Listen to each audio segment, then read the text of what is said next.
people think freedom is just, oh, I could just go do whatever I want. But like I was listening to Jordan Peterson yesterday. He was like, he plays this game where he says, I'm going to drop you off on an island with nothing. Go do whatever you want. And people are like, I don't know what to do, right? Because freedoms actually requires constraint, right? You have to have, you got to be playing within a game to actually know what true freedom is.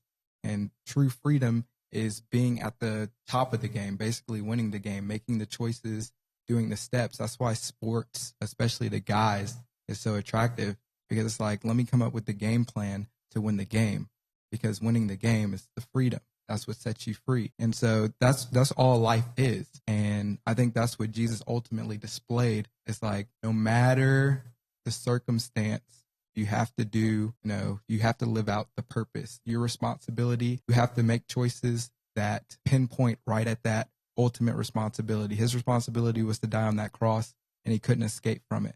And so you have to determine what it is that God has for you.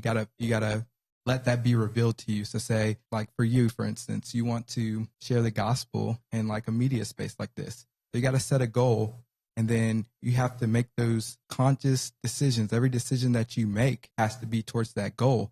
And yes, you're going to have to sacrifice things, right?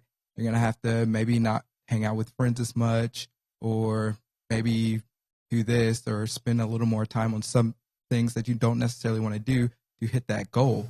But there's going to be freedom when you do hit that goal, or as you're working towards that goal, because you know that that's the calling that God has in your life. And that's true freedom. True freedom's not just succumbing to your feelings. If all you do is succumb to your feelings, then you're literally putting yourself in bondage to your flesh, like to your earthly desires. Yeah, and I think that's a good point, because you're like, you can't really run from whatever your purpose is, in a sense. Right. But like for me, with the spreading the gospel through media, there have been points where it's like, oh, I'm just not gonna like create anything, but then the desire is always still there, and it's like pressing. It's that itch that you don't even know. It's like it's inside of you. You gotta go. You have to get out. And so it's like, you have to give yourself responsibility, because responsibility is what's going to give you the purpose, right? Because meaning is rooted in the stuff that you take on, what you're responsible for.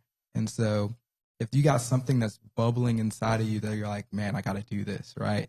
Then you need to take on some responsibility to satisfy that action, or that's in line with that itch, right? And so you're like, I got to make content. Okay, well, let me plan out some videos and let me execute the videos. Like start giving yourself responsibility, rather than just being like, yeah, I want to, but I don't feel like it. And you don't get anywhere. Right. That's the bondage of the flesh right there. Ooh. Yeah.